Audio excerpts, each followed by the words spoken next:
Hello guys, അസ്സലാമു അലൈക്കും. നമ്മളിന്ന് വൈറ്റ് കളർ ഫ്രോക്കാണ് അടിക്കുന്നത്. ആദ്യമായിട്ട് നമ്മൾ വൈറ്റ് കളർ ഗ്രേപ്പിൻ്റെ ലൈനിങ് യോക്കിന് വേണ്ടിയിട്ട് കട്ട് ചെയ്യുക. നമ്മൾ യോക്കുമ്പോൾ വൈറ്റ് കളർ നെറ്റ് നെറിവായിട്ടാണ് കൊടുക്കുന്നത്. അപ്പോൾ അതിന് വേണ്ടിയിട്ട് നമ്മൾ നെറ്റ് ഇങ്ങനെ കട്ട് ചെയ്തിട്ട് പാകത്തിന് കട്ട് ചെയ്ത് ഇങ്ങനെ ഫോൾഡ് ചെയ്യുക. ഞാൻ വീഡിയോയിൽ കാണിക്കുന്നത് മാതിരി ഫോൾഡ് ചെയ്യുക.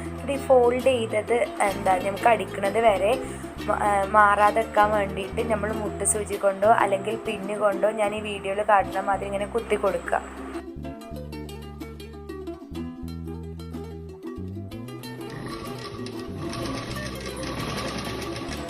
എന്നിട്ട് ഈ നെറ്റും നമ്മൾ ആദ്യം കട്ട് ചെയ്തിട്ടുള്ള ലൈനിങ്ങും തയ്ക്കുക.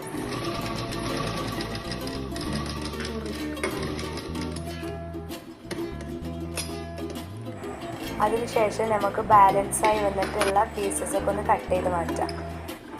ഗൈസ്, ഇതാണ് നമ്മുടെ ഫ്രോക്കിൻ്റെ ഫൈനൽ ലുക്ക്. എങ്ങനെയുണ്ടെന്ന് നിങ്ങൾ കമൻറ്റ് ചെയ്യുക. ഡീറ്റെയിൽഡ് വീഡിയോ നമ്മൾ ചാനലിൽ അപ്ലോഡ് ചെയ്യുന്നതായിരിക്കും. നമ്മുടെ വീഡിയോസ് ലഭിക്കാൻ വേണ്ടിയിട്ട് നമ്മുടെ ചാനൽ സബ്സ്ക്രൈബ് ചെയ്യുക, ഞങ്ങളെ സപ്പോർട്ട് ചെയ്യുക. നീളുന്ന വഴികളിൽ തേടുന്നതിൻ്റെ തൂവെള്ളി നിലവ് പോൽ കാണുന്ന